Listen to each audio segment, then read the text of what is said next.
Hello. So are you trying to import completion response from LlamaIndex but facing the import error cannot import name completion response from LlamaIndex.llms?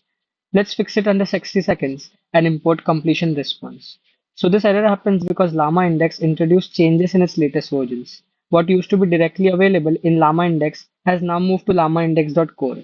If you're using code from older tutorials, blogs, or other examples, it might reference the outdated module paths, which is one of the reasons why these errors take place. So now to fix this, simply copy this line, and instead of importing directly from llamaindex.llms, let's import from llamaindex.core.llms.